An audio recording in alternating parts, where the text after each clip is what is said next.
Hello everyone, అందరు ఎలా ఉన్నారు? నేను బాగానే ఉన్నాను. ప్రీ ఫైనల్స్ ఎగ్జామ్ చాలా అంటే చాలా దగ్గర పడిపోయిందా? సో మీలో చాలా మంది మాకు సోషల్ ఇంకా టఫ్గా ఉంది, కానీ మాకు నైట్ మోడ్స్ అలాంటి పెద్ద పెద్ద సెషన్స్ వద్దు, కానీ చిన్న చిన్న క్యూట్ సెషన్స్ ఏమన్నా ఒక హాఫ్ అన్ అవర్ సమ్మరీస్లో మాకు లెసన్ ఫినిష్ చేస్తే చాలా హెల్ప్ఫుల్గా ఉంటుందని టెలిగ్రామ్లో అడగడం జరిగింది.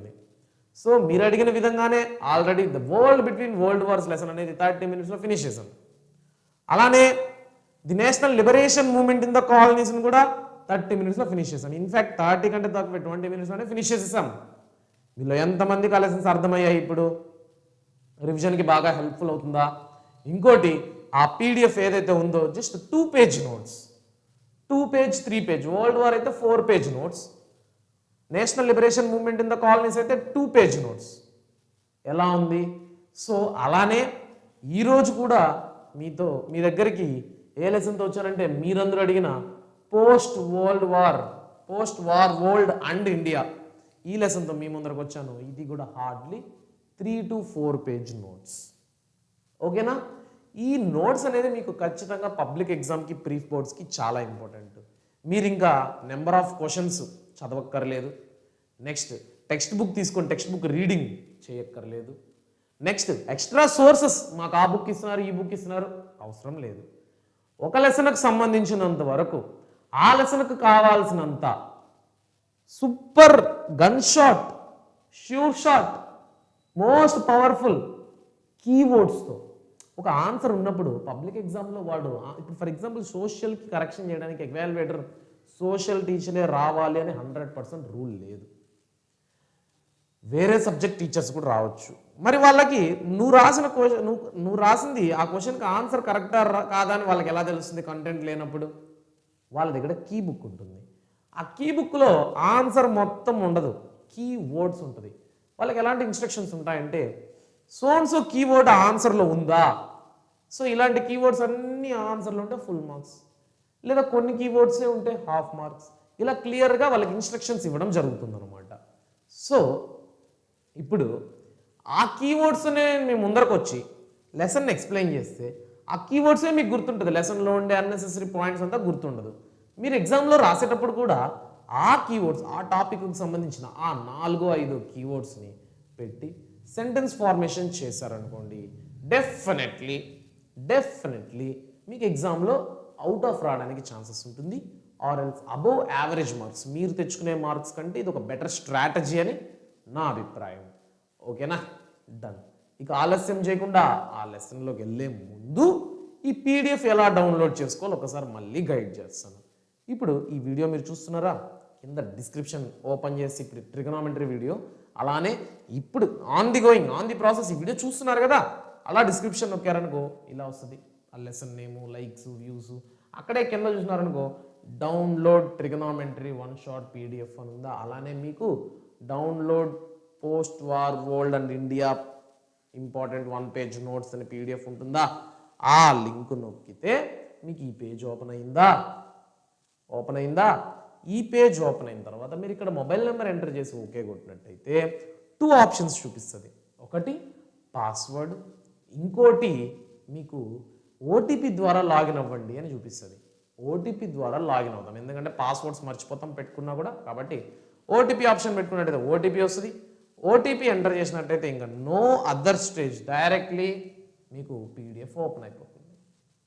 ఓకేనా? వెరీ సింపులా? సో ఈ ప్రాసెస్ని ఎంతమంది ఫాలో అయ్యి రీసెంట్గా జరిగిన 1-page notes like world war lesson కావచ్చు, national liberation movement in the colonies కావచ్చు, ఎంతమంది డౌన్లోడ్ చేసుకున్నారో నాకు ఒకసారి తెలియజేయండి. ఇక ఆలస్యం చేయకుండా మనం ఈ సెషన్లోకి వెళ్ళిపోదాం. ఈ పీడిఎఫ్ కూడా డౌన్లోడ్ చేసుకున్న వాళ్ళు నాకు కమెంట్ చేయొచ్చు అనమాట. నెక్స్ట్ ఈ లెసన్ తీసుకున్నట్టయితే మనకు వరల్డ్ వార్ 1 ఎండ్ అయిపోయిన తర్వాత కొన్ని చాలా సినారియోస్ జరిగాయి ప్రపంచవ్యాప్తంగా. తర్వాత వరల్డ్ వార్ 2 ఎండ్ అయిన తర్వాత ఏం జరిగింది, పోస్ట్ వార్ యుద్ధం తర్వాత ప్రపంచంలో ఉన్న సినారియోస్ ఏంటి, భారతదేశం యొక్క సినారియో ఏంటి అనేసి మనం ఈ లెసన్లో తెలుసుకుంటాం. వెరీ సింపుల్ లెసన్, బట్ కాంప్లికేటెడ్గా మనకు అనిపిస్తుంది. ఎక్స్ట్రా పేపర్స్, ఎక్కువ పేపర్స్ ఉండడం వల్ల కాబట్టి ఈ లెసన్ సింప్లిఫై చేస్తాం చూడండి. After the second world war end అయిన తర్వాత ఇంపాక్ట్ యూరోప్ మీద ఎలాంటి ఇంపాక్ట్ పడింది అంటే, వరస్ట్ ఎఫెక్టెడ్ రీజన్స్ ఎవరంటే USSR, Poland, Yugoslavia, in fact Germany, ఇవన్నీ డీప్లీ ఎఫెక్టెడ్ కంట్రీస్ అనమాట. తర్వాత యూరోప్లో 20% ఆఫ్ ద పీపుల్ ప్రాణాలను కోల్పోవడం జరిగింది. 20%.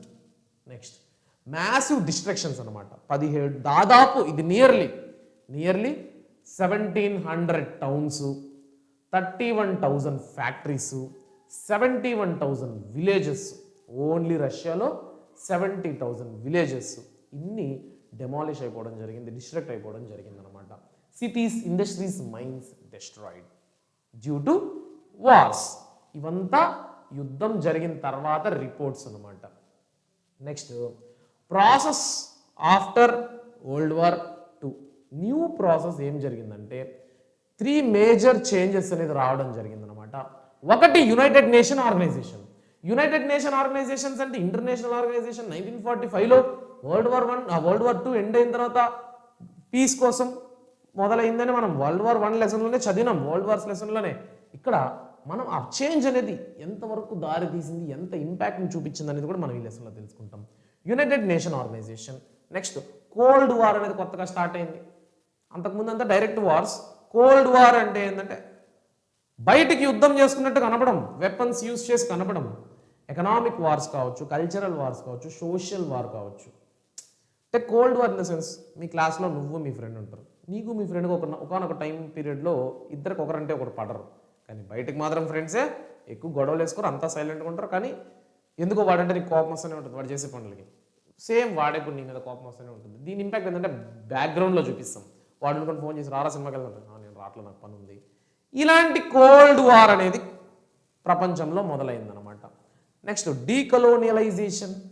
ఇంతకు ముందు లెసన్లోనే the national liberation movement in the colonies అంటే ఏం చెప్పాను, వరల్డ్ వార్ II తర్వాత జరిగిన major thing decolonisation. Imperialism end అయ్యి కాలనీస్ అన్నిటికీ ఫ్రీడమ్ రావడం జరిగిందనమాట. ఓకేనా, డన్. ఇలా ఉండగా అమెరికా ఇంపాక్ట్ ఎలా ఉంది, ఇప్పుడు యూరోప్ కంట్రీస్లో ఇంపాక్ట్ ఎలా ఉందో చూసాం. అలానే అమెరికాలో ఎలా ఉందంటే war not fought on US lands. ఎలాగైనా మీ అందరికీ తెలుసు నార్త్ అమెరికాలో ఎలాంటి యుద్ధాలన్నా జరిగాయా? లేదు. యుఎస్ ల్యాండ్స్లో యుద్ధమే జరగల కాబట్టి వాళ్ళు అంతగా ఎఫెక్ట్ అవ్వలేదు. వాళ్ళు ఈ టైంలో మొత్తం ఇన్వెస్ట్మెంట్స్ వేరే కంట్రీల మీద పెట్టి యుద్ధానికి స్పాన్సర్లు చేసి వాళ్ళకి ఆర్మ్స్ సప్లై చేసి వాళ్ళని అప్పుల్లో ముంచేసి గ్రిప్లో పెట్టుకొని ఇన్ఫ్యాక్ట్ ఇంకా డెవలప్ అయ్యారనమాట. అగ్రికల్చర్స్, ఇండస్ట్రీస్ అన్నీ డెవలప్ అయినాయి. ఎంప్లాయ్మెంట్ కావచ్చు, ప్రొడక్టివిటీ కావచ్చు. నేనంతా యుఎస్ఏ పాయింట్ ఆఫ్ వ్యూలో చెప్తున్నాను. USA emerged as the most powerful nation అనమాట. ఎందుకంటే సెకండ్ వరల్డ్ వార్ తర్వాత ఏ కంట్రీ దగ్గర డబ్బులు లేవు, ఒక్క అమెరికా దగ్గర. ఉన్న కంట్రీలన్నీ అమెరికాతో అప్పులో ఉన్నాయి. అప్పుడు ఏం చేసింది అమెరికా, కామన్ కరెన్సీగా డాలర్ పెట్టాలని ఆదేశించింది అనమాట. దాంతో డాలర్ అనేది అన్బీటబుల్ కరెన్సీగా ఇప్పుడు ప్రపంచ దేశాల్లో ఉంది. In fact today right now $1 equal to ఎన్ని రూపీస్? 98 రూపీస్, 99 రూపీస్, 100 రూపీస్ దగ్గరలో కూడా ఉంది. So USA emerged as the most powerful nation అనే కోట్ చెప్పింది ఎవరు? President Harry Truman. గుర్తుపెట్టుకోండి, బిడ్స్లో అడగడానికి చాలా ఛాన్సెస్ ఉంది. ప్రెసిడెంట్ హ్యారీ ట్రామన్ అన్నమాట ఈ మాట అనింది. ఏ మాట? USA become the most powerful nation in the world అనేసి. డన్. ఇప్పుడు యునైటెడ్ నేషన్స్ ఆర్గనైజేషన్ ఫామ్ అయింది వరల్డ్ వార్ II తర్వాత. స్టార్టింగ్ 51 కంట్రీస్తో స్టార్ట్ అయింది. ఈరోజు 193 మెంబర్స్ కంటే ఎక్కువ కంట్రీసే రైట్ నౌ ఉంది. నెక్స్ట్ మెయిన్ ఎయిమ్ ఏంటంటే యునైటెడ్ నేషన్ ఆర్గనైజేషన్స్, ఇది వెరీ ఇంపార్టెంట్ గైస్. 2 మార్క్స్కి what are the main aim of UNO అని అడిగితే మీరు రాయొచ్చు 5 పాయింట్స్ ప్రశాంతంగా. వరల్డ్ పీస్, ప్రపంచ శాంతి, human rights, next democracy, next development, world development, next removal of poverty and hunger, పేదరికాన్ని, ఆకలి బాధల్ని నిర్మూలించడమే. ఓకేనా, డన్. ఇలా ఉండగా దీని యొక్క ఇంపార్టెంట్ ఆర్గన్స్ ఏంటంటే United nation general assembly, UNGA.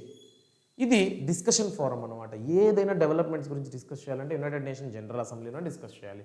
Next united nation security council, UNSC.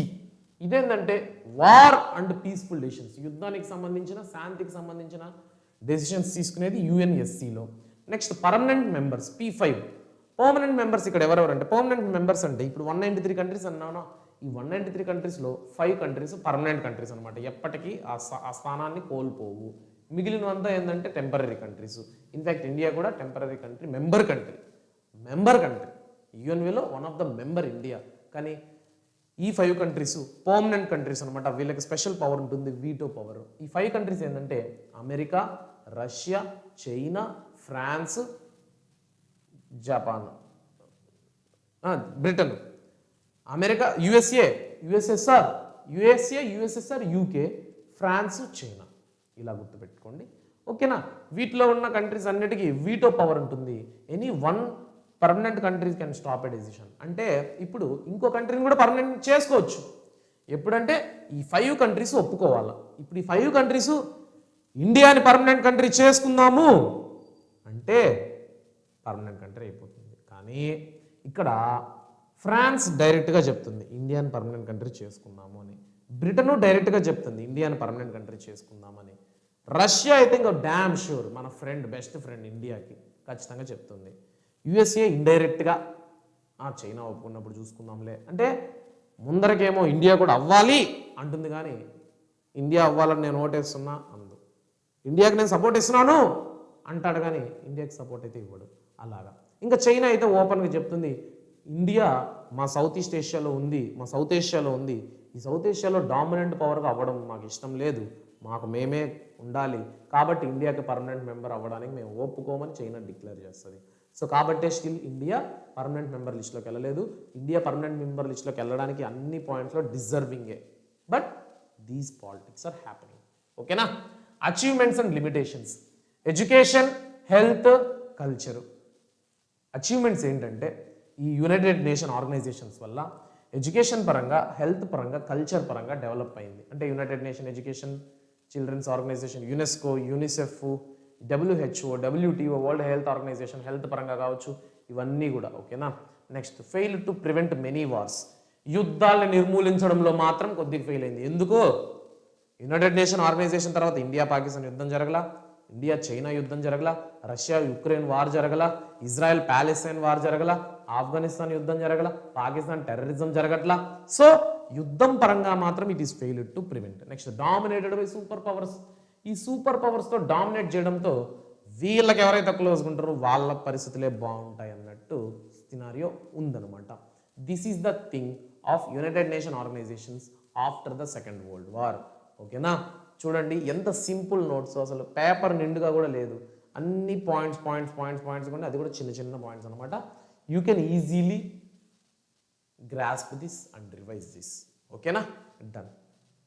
అందరూ చక్కగా నిద్రపోండి హెల్తీగా. ఎందుకు నేను చెప్తున్నానంటే, ఇప్పుడు నేను నిలబడుకొని ఇలా మాట్లాడుతుంటే కళ్ళంతా ఎంత ఇరిటేషన్గా ఉన్నాయంటే అంత ఇరిటేషన్గా ఉన్నాయి. నేను ఏదన్నా ఓపెన్గా చెప్తాను. హెల్త్ ఈస్ వెల్త్, ఆరోగ్యమే మహాభాగ్యం. ప్రశాంతంగా నిద్రపోండి, హెల్తీగా, ఎనఫ్ స్లీప్. ఓకేనా? Done. Okay. The cold war 1945 United nation Organisations form అయిన తర్వాత అటువైపు యుఎస్ఏ, ఇటువైపు రష్యా సూపర్ పవర్స్గా ఎమర్జ్ అయింది. సో అప్పటి నుంచి వీళ్ళిద్దరి మధ్య కోల్డ్ వార్ అనేది స్టార్ట్ అయిందనమాట 1991 వరకు. ఈ కోల్డ్ వార్లో ఏంటంటే పరిస్థితి, I go and get some water guys. Sorry వద్దులే చెప్పేసి వెళ్తా. ద కోల్డ్ వార్ జరిగింది ఈ రెండింటి మధ్య. ఏంటంటే 2 power blocs, USA bloc, USSR bloc. యుఎస్ఏలో ఏంటంటే క్యాపిటలిజం ఏంటంటే డబ్బున్నవాడిదే చలాయింపు ఉంటుంది. ఆ దేశంలో బిజినెస్ పీపులే కంట్రోల్ చేస్తూ ఉంటారు గవర్నమెంట్ని. ఇక్కడ కమ్యూనిజం అంటే ఏంటి? దేశభక్తి, strong nation, powerful country, community oriented ఉంటుంది కాబట్టి అదనమాట. ఇక్కడ డెమోక్రసీ అంటే ప్రజాస్వామ్యం ఉంటుందన్నమాట, అందరికీ రైట్స్ ఉంటాయి. ఇక్కడ 1 పార్టీ రూల్, ఒకటే పార్టీ ఉంటుంది, ఆ పార్టీయే గవర్నమెంట్ పార్టీ ఉంటుంది, ఇంకే పార్టీ ఉండదు. నెక్స్ట్ ఫ్రీ మార్కెట్ ఉంటుంది. ఇక్కడ ఉండుకొని స్టేట్ కంట్రోల్ ఉంటుంది. స్టేట్ కంట్రోల్ ఎందుకు, ఇది సోషలిజం ఐడియాని ఎందుకు ఫాలో అవుతుందంటే ఏదన్నా గవర్నమెంట్ కంట్రోల్లో ఉండాలి, అందరికీ సమానంగా ఉండాలి. అదే యుఎస్ఏలో అలా కాదు. ఫ్రీ మార్కెట్, క్యాపిటలిజం అంటే డబ్బున్నోడిదే రాజ్యం, డబ్బు లేనోడు కష్టాలు పడాల్సిందే తప్పదు అన్నట్టు. అలాంటి సినారియో వద్దు, ఇక్కడ అందరికీ మినిమం సప్లై అనేది ఉండాలి గవర్నమెంట్ నుంచి అనేసి సోషలిజం ఐడియాని వీళ్ళు ఫాలో అవుతారనమాట. ఓకేనా. నెక్స్ట్ మెయిన్ ఫీచర్స్ ఏంటి కోల్డ్ వార్ వల్ల అంటే నో డైరెక్ట్ వార్, డైరెక్ట్ రారా కొట్టుకుందాం అనేది ఉండదు, కోల్డ్ వార్ అనేది జరుగుతూ ఉంటుంది అనమాట. దీని యొక్క main thing propaganda, pressures, threats అనేది ఉంటాయి. ఇప్పుడు నాకు ఒక ఫ్రెండ్, నేను ఇంకొక ఫ్రెండ్, ఈ ఫ్రెండ్ నాకు వీడికి క్లోజ్, కామన్ పాయింట్. ఇప్పుడు వీడికి నాకు పడట్లా, నేను వెళ్ళి వీడితో క్లోజ్ ఉంటాను, వీడు వచ్చి వీడితో క్లోజ్ ఉంటాడు. నేను ఎక్కువ టైం స్పెండ్ చేసి వీడితో, కానీ ఇప్పటి నుంచి వీడితోనే స్పెండ్ చేస్తాను. వీడికి నా మీద కోపంతో వీడితోనే స్పెండ్ చేస్తాను. అలాగా వీడిని ప్రెషరైజ్ చేసేయడం, అన్ని వీడికి చెప్పుకోవడం, అలా ఉంటుందన్నమాట cold war. Next nuclear arms race, nuclear weapons, బాంబులు, అణుబాంబులు తయారీ అనేది ఎక్కువైపోయింది అనమాట. కాంపిటీషన్తో ఎక్కువ తయారు చేయడం జరిగింది. ఫియర్ ఆఫ్ న్యూక్లియర్ డిస్ట్రక్షన్, ఎప్పుడైతే 1945లో అమెరికా జపాన్లోని హిరోషిమా, నాగసాకి మీద బాంబులు వేసిందో న్యూక్లియర్ వెపన్స్, అప్పటి నుంచి ఈ న్యూక్లియర్ ఆర్మ్స్ రేస్ వల్ల న్యూక్లియర్ డిస్ట్రక్షన్ జరుగుతుందేమో అని ప్రపంచ దేశాలు గజ్జ వణుకుతున్నాయి. ఎందుకు? కోల్డ్ వార్ జరుగుతుంది, ఇది ఎప్పుడు డైరెక్ట్ వార్ అవుతుందో తెలీదు అనే ఒక భయం అనమాట. నెక్స్ట్ ఇంపార్టెంట్ థింగ్ ఏంటంటే కోల్డ్ వార్ స్ట్రాటజీస్. ఈ కోల్డ్ వార్ వల్ల ఏమేం జరిగింది 1945 తర్వాత అంటే, ఒకటి ప్రాక్సీ వార్, అంటే సూపర్ పవర్స్, ఈ అమెరికా కావచ్చు, రష్యా కావచ్చు, వీళ్ళు డైరెక్ట్గా కొట్టుకోకుండా థర్డ్ వరల్డ్ కంట్రీస్తో యుద్ధం చేస్తాయి. థర్డ్ వరల్డ్ కంట్రీస్ అంటే అక్కడ రీసోర్సెస్ బాగున్నాయి, ఇంకో కంట్రీలో, ఒక చిన్న కంట్రీలో దాన్ని ఆక్రమించుకోవడం. ఇప్పుడు రష్యా టెరిటరీలో లేదా రష్యాకి దగ్గరలో ఉండే కంట్రీని ఆక్రమించుకోవడానికి అమెరికా రావడం, అప్పుడు రష్యా నా దగ్గరలో ఉండే కంట్రీకి నువ్వెందుకు వస్తావు అని రష్యా వెళ్ళి అమెరికాతో గొడవ వేసుకోదు, వీళ్ళని కాపాడడానికి ప్రయత్నించడం. ఇలా ఇండైరెక్ట్గా ఉండడం వల్ల ఇంకో కంట్రీ నష్టపోతుంది అనమాట. ఫర్ ఎగ్జాంపుల్ వియత్నాం వార్ గురించి ఈ లెసన్లో మీరు చదివే ఉంటారు. వియత్నాంలో ఎంతమంది కామన్ పీపుల్ మరణించడం జరిగింది యుఎస్ఏ మారణకాండ వల్ల, అవునా? ఇన్ఫ్యాక్ట్ అమెరికాలోని పీపులే వియత్నాం మీద యుద్ధం విరమించుకోవాలని నిరసనలు చేసినారంటే అర్థం చేసుకోండి యుఎస్ఏ ఎంత అగ్రెసివ్గా వియత్నాంలో యుద్ధం చేసిందో.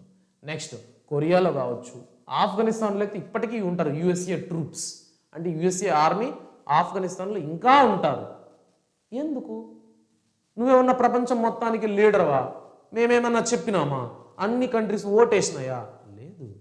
ఆధిపత్యం చలాయించాలి, కంట్రోల్ కావాలి, ప్రపంచ దేశాలన్నీ నా గుప్పెట్లో ఉండాలి. ఎక్కడన్నా ఏదైనా చిన్న అల్లరి జరిగిందా పెద్ద మనిషిలాగా నేను వెళ్ళిపోయి అక్కడ దాన్ని తేల్చేసి వాళ్ళని నా అండర్ కంట్రోల్లో పెట్టుకోవాలి అన్న మైండ్ సెట్ అనమాట యుఎస్ఏ. నాకు అసలు యుఎస్ఏ నచ్చదబ్బా. ఇప్పుడు ఈ వీడియో ట్రంప్ చూసేస్తాడా? చూసినా కూడా ఏముంది, I don't like America, I like Russia. ఎందుకంటే ఈరోజు ఇండియా ఈ స్టేజ్లో ఉంది అంటే ప్రత్యక్షంగా పరోక్షంగా, డైరెక్ట్లీ ఆర్ ఇండైరెక్ట్లీ రష్యా పాత్ర ఎంతో ఉంది. మీరు చూడండి కావాలంటే, అమెరికా పాకిస్తాన్కి న్యూక్లియర్ వెపన్స్ తయారు చేసుకునేదానికి పర్మిషన్ ఇచ్చింది, వెనకాల నుంచి సపోర్ట్ చేసింది డబ్బుల పరంగా. అమెరికా పాకిస్తాన్కి ఇంకా ఇన్వెస్ట్మెంట్లు ఇస్తాను. ఎందుకు తెలుసా? పాకిస్తాన్కి డబ్బులుంటే పాకిస్తాన్ ఇంకా టెర్రరిజం ఎక్కువ చేసి ఇండియాని డీస్టెబిలైజ్ చేస్తేనే ఇండియా డెవలప్ స్లోగా అవుతుంది. టెర్రరిజమే లేకుండా పాకిస్తాన్ నుంచి ఎటువంటి థ్రెట్ లేకపోతే ఇండియా పోయి టాప్లో కూర్చుంటుంది. అది రష్యాకు వద్దు, అమెరికాకు వద్దు. కానీ రష్యా అలా కాదు, direct open challenge. India is my best friend. ఇండియాకి ఎవడన్నా థ్రెట్ చేద్దాం అనుకుంటే మేము మాతో డైరెక్ట్గా చేసినట్టే, మేమందరం యుద్ధంలోకి ఇన్వాల్వ్ అవుతాం. అది అమెరికా కావచ్చు, ఏదైనా కావచ్చు. అది so I like Russia's friendship అనమాట, ఇంకేం లేదు. రష్యా ఫ్రెండ్షిప్ అనేది నాకు బాగా నచ్చుతుంది. ఓకేనా, done. Millions of people killed in Asia and Africa అనమాట. ఓకేనా, ఇది ఇంకో ప్రాక్సీ ఇంకోటి ఈ కోల్డ్ వార్ వల్ల జరిగింది ఏంటంటే మిలిటరీ అలయన్సెస్. మిలిటరీ అలయన్సెస్ అంటే ఏంటి? నార్త్ అట్లాంటిక్ ట్రీటీ ఆర్గనైజేషన్ అనేసి ఒక ఆర్గనైజేషన్ ఫామ్ అయింది. యుఎస్ఏ అండ్ వెస్టర్న్ కంట్రీస్ అన్ని దీంట్లో భాగం, అన్ని కంట్రీస్ దీంట్లో భాగం. దీని యొక్క మెయిన్ ఐడియాలజీ ఏంటి? ఒక్క దేశం మీద యుద్ధం జరిగితే అన్ని దేశాల మీద జరిగినట్టే అందరం కలిసి వాడి మీద పడిపోవాలి. ఎట్లుంది చూడండి, ఇమ్మెచ్యూర్డ్గా ఉంది కదా. North Atlantic Treaty Organisation, western countries ఉంటాయి దీంట్లో. ఏంటంటే అమెరికా ప్లస్ వెస్టర్న్ అలయన్సెస్ ఉంటాయి. వీళ్ళ యొక్క మెయిన్ ఐడియాలజీ ఏంటంటే ఆర్మ్స్ కంట్రోల్. దేశాలన్నీ వెపన్స్ని కంట్రోల్గానే ప్రొడ్యూస్ చేయాలి, ఎంత పడితే అంత కాదు. న్యూక్లియర్ వెపన్స్ కూడా కంట్రోల్గా ఉండాలి. నాటోలో ఉండే మెంబర్స్ మీద ఏ మెంబర్ పైన బయట దేశం వచ్చి యుద్ధం చేస్తే అన్ని దేశాలు హెల్ప్ చేయాలి. అది మంచి అయినా తప్పైనా, ఇప్పుడు ఆ కంట్రీ తప్పు చేసినా కరెక్ట్ చేసినా వీళ్ళు సపోర్ట్ ఇస్తారనమాట. అట్లా అలానే వార్సా ప్యాక్ట్ అని రష్యాకి అండ్ ఇట్స్ అలైస్, రష్యా చుట్టుపక్కల ఉన్న కంట్రీస్ దీంట్లో మెంబర్స్ అనమాట. Same strategy, same reason. అలానే అదర్ ఆర్గనైజేషన్స్ చెప్పాలంటే మిలిటరీ అలయన్సెస్, సియాటో, సెంటో అంటే సెంట్రల్ ట్రీటీ ఆర్గనైజేషన్, సియాటో అంటే South East Asian Treaty Organisation. ఇవన్నీ కూడా ఇలానే గ్రూప్ ఆఫ్ కంట్రీస్ అన్నీ కలిసి ఒకరినొకరు సేఫ్ గార్డ్.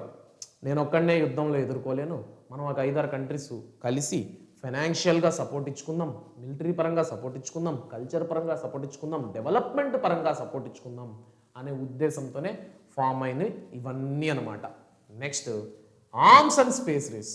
వరల్డ్ వార్ తర్వాత ఈ కోల్డ్ వార్ అనేది ఏ స్టేజ్కి వెళ్ళిందంటే డెవలప్మెంట్. ఇది ఒక ముందుకు మంచిదే, డెవలప్మెంట్ స్టేజ్కి వెళ్ళింది. ఆర్మ్స్, కొత్త వెపన్స్ సృష్టించడం. Next space race. అంతరిక్షంలోకి ఎవడు ఫస్ట్ వెళ్తాడు, అమెరికానా రష్యానా? అమెరికా మనకు శత్రువు కదా, రష్యన్స్కు పౌరుషం, మనం తొందరగా చేసేద్దాం, మనం ఫస్ట్ వెళ్ళి అడుగుపెట్టి ప్రపంచంలో చివరి వరకు భూమి ఎండైపోయేంత వరకు మన పేరు నిలిచిపోవాలి చిరస్థాయిగా. అంతరిక్షంలో ఫస్ట్ ఎంటర్ అయింది ఎవరంటే రష్యన్స్ అనాలి అన్నట్టు వాళ్ళు. అలా అమెరికన్స్, వీళ్ళ మధ్య కాంపిటీషన్తో స్పేస్ టెక్నాలజీ అనేది బాగా అభివృద్ధి చెందింది. న్యూక్లియర్ వెపన్స్ అనేది బాగా డెవలప్ అయినాయి. ఫస్ట్ శాటిలైట్ స్పేస్లోకి వెళ్ళింది స్పుత్నిక్, రష్యన్ శాటిలైట్ అనమాట. Next first human Uri Gagarin అనమాట స్పేస్లోకి వెళ్ళింది. నెక్స్ట్ ఫస్ట్ మ్యాన్ చంద్రుడి పైన అడుగు పెట్టింది అమెరికన్ పర్సన్ అనమాట. ఆయన ఎవరో తెలుసు మీకు? ఇది కాని తెలియకపోతే మీరు సోషల్ చదవడమే వద్దు. నాకు కమెంట్ సెక్షన్లో కమెంట్ చేయండి క్లారిటీగా. అండ్ మీ అందరికి ఇంకో క్వశ్చన్, సెకండ్ టైం మూన్ పైన అడుగు పెట్టింది ఎవరు? మొదటి అడుగు వేసింది ఎవరు? రెండవ అడుగు వేసింది ఎవరు? బాగా ఆలోచించి చెప్పండి. ఫస్ట్ మ్యాన్ ఆన్ మూన్ వండుకొని 1969లో అమెరికన్ పర్సన్. ఆయన ఎవరో తెలుసులే, మీరు కమెంట్ సెక్షన్ పెట్టుంటారని నేను చెక్ చేసుకుంటాను. నెక్స్ట్ ఇవంతా ఇలా ఉండగా అప్పుడప్పుడే ఇండిపెండెన్స్ వచ్చి అప్పుడప్పుడే డెవలప్ అవుతున్న కంట్రీస్ నాన్ అలైన్మెంట్ మూమెంట్ అని వచ్చాయి. నాన్ అలైన్డ్ మూమెంట్ అంటే రైట్, నువ్వు వాడు అలైన్ అవ్వండిరా అంటే నువ్వు వాడు ఒక లైన్లో వచ్చి కోఆపరేషన్ చేసుకుంటూ పని చేయండిరా అని. నాన్ అలైన్డ్ మూమెంట్ అంటే జవహర్లాల్ నెహ్రూ దీని ఇనిషియేషన్ తీసుకున్నాడు.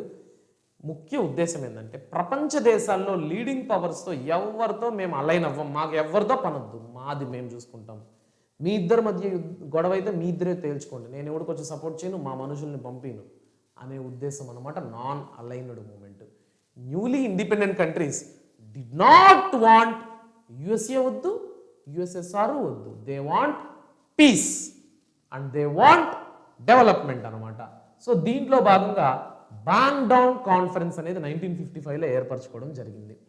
బాంగ్డాంగ్ కాన్ఫరెన్స్లో లీడర్స్ ఎవరంటే మన ఇండియా నుంచి జవహర్లాల్ నెహ్రూ, ఈజిప్ట్ నుంచి నాజర్, యుగోస్లేవియా నుంచి టైటో, ఇండోనేషియా నుంచి సుకర్నో.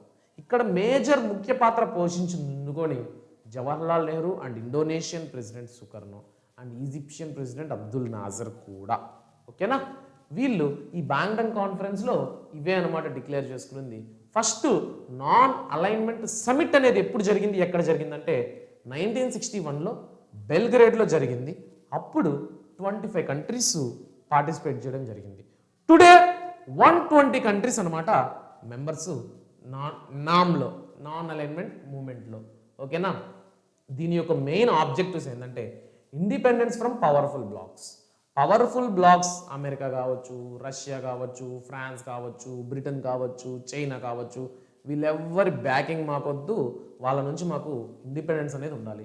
కోఆపరేషన్ అమాంగ్ న్యూ నేషన్స్, కొత్త దేశాల మధ్య, కొత్తగా ఏర్పడిన దేశాల మధ్య కోఆపరేషన్ ఉండాలి, సఖ్యత అనేది ఉండాలి, సోషియో ఎకనామిక్ కల్చరల్ సపోర్ట్ అనేది ఉండి డెవలప్ అనేది కలిసిమెలిసి అవ్వాలి అనేసి ముఖ్య ఉద్దేశం అనమాట. Piece and development. శాంతి మరియు అభివృద్ధి. లిమిటేషన్స్, ఇక్కడ జరగనిది ఏంటంటే could not stop wars among members. వీళ్ళంతే యుద్ధాలను ఆపుకోలేకపోయినారు.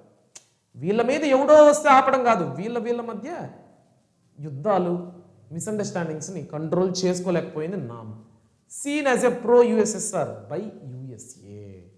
యుఎస్ఏ ఎలా చూసిందంటే వీళ్ళని నెక్స్ట్ యుఎస్ఎస్ఆర్ లాగా వీళ్ళందరూ తయారవుతున్నారు, గ్రూప్ ఆఫ్ కంట్రీస్ అన్ని కలిసి అని అమెరికా భావించేటట్టు జరగడంతో వీళ్ళందరూ భయపడి అమెరికాతో మనకెందుకురా బాబు అని సైడ్ అయిపోవడం జరిగింది. ఈ టోటల్ కాన్సెప్ట్లో మీరు గుర్తుపెట్టుకోవాల్సింది బాంగ్డంగ్ కాన్ఫరెన్స్ ఎప్పుడు జరిగింది, బాంగ్డంగ్ కాన్ఫరెన్స్ దేనికి related, non alignment movement first time ఎక్కడ జరిగింది, ఎప్పుడు జరిగింది, ఇవి చాలా ఇంపార్టెంట్. అప్పుడు ఎంతమంది కంట్రీస్ ఉన్నారు, ఇప్పుడు ఎంతమంది కంట్రీస్ ఉన్నారు, ఇవే బిట్ పేపర్లో అడగడానికి ఛాన్స్ ఉంది. పార్ట్ బికి కూడా ఈ షీట్ చాలా ఇంపార్టెంట్. ఇక మీ ఇష్టం, మీకే వదిలేస్తున్నా. ముందు వాడి చూడండి, తర్వాత ప్రీఫైనల్స్లో చూడండి, తర్వాతే నమ్మండి పబ్లిక్ ఎగ్జామ్స్కి అని నేను పదే చెప్తూనే ఉన్నా. ఓకేనా, done. Next, west Asian middle east conflicts. After second world war middle east countries, west Asian countries అనమాట, ఈ అరబిక్ కంట్రీస్ ఉంటాయి చూడండి, అక్కడ ఏం కాన్ఫ్లిక్ట్స్ వచ్చాయి అంటే మెయిన్ రూట్ కాజ్ ఏంటంటే పాలస్తీనియన్ ఇష్యూస్. పాలస్తీన్ అనే కంట్రీ ఉంది, అక్కడ జ్యూస్ ఉంటారు, జియోనిస్ట్ మూవ్మెంట్ అనేది స్టార్ట్ చేశారనమాట. నాజీస్ అండర్ కంట్రోల్లో జ్యూస్ అనే వాళ్ళకి యూరోప్లో మంచిగా లైక్ సెక్యూరిటీ సేఫ్టీ లేదనమాట. మీకు తెలుసు నాజీస్ జ్యూస్ని ఎక్కడ కనబడితే అక్కడ చంపేస్తున్నారు. సో వాళ్ళు మిడిల్ ఈస్ట్లోకి వచ్చారనమాట. సో అక్కడికి వచ్చి వాళ్ళు ఇది మా హోమ్ ల్యాండ్ అని డిక్లేర్ చేయడంతో అక్కడ అల్లర్లు అనేది స్టార్ట్ అయింది. ఆయిల్ రిసోర్స్ అనేది మిడిల్ ఈస్ట్లో ఎక్కువ ఉంటుంది, మీకు అందరికీ తెలుసు. ప్రపంచ దేశాలకి ఆయిల్ అనేది ఎక్కువ ట్రాన్స్పోర్ట్ అయ్యేది ఇక్కడ నుంచి, ఈ కంట్రీస్ నుంచే. సో ఇజ్రాయెల్ అనే కొత్త కంట్రీ ఫామ్ అయిందనమాట. ఇజ్రాయెల్లో జ్యూస్ ఉంటారు, జ్యూస్ ఉండుకొని మాకు ఇజ్రాయెల్ అనేది హోమ్ ల్యాండ్, మాకు జీసస్ అనేది ఇక్కడే పుట్టాడు అనే టైప్లో వాళ్ళు ఉంటారు అనమాట. అరబ్ కంట్రీస్లో ప్యాలెస్టైన్, అరబ్ స్టేట్ అనేది, ప్యాలెస్టైన్ అనేది అరబ్ స్టేట్ కిందకు వచ్చింది. అరబ్స్ అనేవాళ్ళు ఇజ్రాయెల్ని రిజెక్ట్ చేశారు. ఇజ్రాయెల్ ఎప్పుడు ఫామ్ అయింది, 1948లో ఫామ్ అయింది. అరబ్స్ ఇజ్రాయెల్ని ఒక అఫీషియల్ కంట్రీగా ఐడెంటిఫై చేయలేదన్నమాట ఇప్పటికీ కూడా. పాలస్తీనియన్స్ బికమ్స్ రెఫ్యూజీస్, ప్యాలెస్తైన్లు రెఫ్యూజీస్ అయిపోయినారు. ఎందుకంటే ప్యాలెస్తైన్స్ అన్నా క్రిస్టియన్సే, జ్యూస్ అన్నా క్రిస్టియన్సే. అరబ్ కంట్రీస్లో ఉండే వాళ్ళందరూ ముస్లిమ్స్ అన్నమాట. సో ఇక్కడ వాళ్ళ మధ్య డిస్టర్బెన్సెస్ అనేది స్టార్ట్ అయింది. అరబ్ ఇజ్రాయలీ వార్ అనేది మొదలైంది 1956లో ఈజిప్ట్కి ఇజ్రాయెల్కి. 1967లో ఇజ్రాయెల్ని క్యాప్చర్ చేసుకొని ఇజ్రాయెల్ దగ్గర ఉన్న గాజా స్ట్రిప్ని, వెస్ట్ బ్యాంక్ని, గోలన్ హైట్స్ని ఆక్యుపై చేసుకోవడం జరిగిందనమాట ఈజిప్ట్. ఓకేనా, done. Next, end of cold war and collapse of USSR. ఇదంతా జరుగుతుంది ఎందుకు, కోల్డ్ వార్ వల్లే కదా. నాన్ అలైన్మెంట్ మూవ్మెంట్లో కూడా కొన్ని లిమిటేషన్స్ చూసాము, యుఎన్ఓలో కూడా కొన్ని లిమిటేషన్స్ చూసాము. సో ఇవంతా జరుగుతుండగా 1990స్కి వచ్చేసరికి ఈ కోల్డ్ వార్ అనేది కూడా ఎండ్ అయిపోయింది. యుఎస్ఎస్ఆర్ కదా, యుఎస్ఏకి ఆపోజిట్ యుఎస్ఎస్ఆర్ అనేది డివైడ్ అయిపోయింది అనమాట, చాలా గ్రూప్ ఆఫ్ కంట్రీస్గా డివైడ్ అయిపోయింది. End of USSR, collapse of USSR అనమాట. కోల్డ్ వార్ ఎండ్ అయిపోయినాక యుఎస్ఎస్ఆర్ కొలాప్స్ అయిపోయింది. రీజన్స్ ఏంటంటే ఆర్మ్స్ రేస్ ప్రెషర్, వెపన్స్ తయారీలో ప్రెషర్ ఫేస్ చేయడం, ఎకనామిక్ క్రైసిస్. అంత పెద్ద యుఎస్ఎస్ఆర్ అనేది ప్రపంచంలోనే లార్జెస్ట్ కంట్రీ, అంత పెద్ద దేశం ఫైనాన్షియల్గా ఎంత స్టేబుల్గా ఉండాలి, అలా లేకపోవడం. Next, popular movements. ఈ మూమెంట్స్ అన్నీ కూడా మాకు స్వతంత్రం కావాలి, మాకంటూ ఇండిపెండెంట్ కంట్రీ కావాలి, ఈ మూమెంట్స్ అన్నీ దారితీసింది అనమాట. తర్వాత ప్రెసిడెంట్ గోర్బచావ్ రీఫార్మ్స్. అతను ఏం చేశాడంటే గ్లాస్ నాస్ట్ అంటే ఓపెన్నెస్, ఉండాలనుకున్న వాళ్ళు యుఎస్ఎస్ఆర్లో ఉండండి, పోవాలనుకున్న వాళ్ళు పోండి అని యుఎస్ఎస్ఆర్ ప్రెసిడెంట్ గోర్బచావ్ రీఫార్మ్స్ తీసుకొచ్చాడు. నెక్స్ట్, పెరస్ట్రోయికా అంటే restructuring, we will restructure our countries అని చెప్పాడు. తర్వాత collapse, fall of Berlin wall. Next, USSR disintegrated in 1991. 1991లో union of Soviet socialist republic అనేది డివైడ్ అయిపోయి రష్యా అండ్ అదర్ కంట్రీస్గా ఫామ్ అయిందనమాట. అదర్ కంట్రీస్ ఉండుకొని మీకు తెలుసు, దాని చుట్టుపక్కల ఉన్న ఇప్పుడు ప్రెసెంట్ కంట్రీస్ అన్నీ ఒకప్పుడు యుఎస్ఎస్ఆర్ అనమాట. నెక్స్ట్, కోల్డ్ వార్ అనేది ఎండ్ అయిపోయింది. Beginning of a unipolar world, ఒక కొత్త సెంట్రిక్ వరల్డ్ అనేది స్టార్ట్ అయిందనమాట. ఓకేనా. Next, India and its neighbours. India and its neighbours. ఇప్పుడు ఇండియా ఫారెన్ పాలసీ ఎలా ఉంటుందంటే నాన్ అలైన్మెంట్ మూవ్మెంట్. మేము ఎవరితో అలైన్ అవ్వము, we are republic and sovereign country, మమ్మల్ని మేమే పాలించుకుంటాము అని. పంచశీల్ ప్రిన్సిపల్స్, జవహర్లాల్ నెహ్రూ 5 ప్రిన్సిపల్స్ తీసుకొచ్చాడు. Panch seal principles. బార్డరింగ్ కంట్రీస్కి మేము మ్యూచువల్ రెస్పెక్ట్ ఇస్తాం. మా కంట్రీకి బార్డర్గా ఉండే కంట్రీస్ అన్నిటికీ మ్యూచువల్ రెస్పెక్ట్ ఇస్తాము. నాన్ ఇంటర్ఫరెన్స్, మేము ఏ కంట్రీ వ్యవహారాల్లో ఇంటర్ఫేర్ అవ్వము. నెక్స్ట్ నాన్ అగ్రెషన్, మేమై యుద్ధం ఎప్పుడు స్టార్ట్ చేయము. పీస్ఫుల్ కోఎగ్జిస్టెన్స్, మాకు శాంతి కావాలి. నెక్స్ట్ కోఆపరేషన్స్, ఒకరికొకరు కోఆపరేట్ చేసుకొని కలిసి డెవలప్ అవుదాం. ఇదే పాంచశీల్ అనమాట. ఇండియా యొక్క నైబర్స్తో ఉండే స్ట్రాటజీ పద్ధతి ఇదనమాట. ఓకేనా? This is the thing about this lesson, post war world and India. Very interesting lesson, very easy lesson. ఈ నోట్స్ అయితే మీరు యాక్సెస్ చేసుకొని మీ దగ్గర పెట్టుకోండి. వచ్చే లెసన్తో మళ్ళీ కలుస్తాను. బాయ్.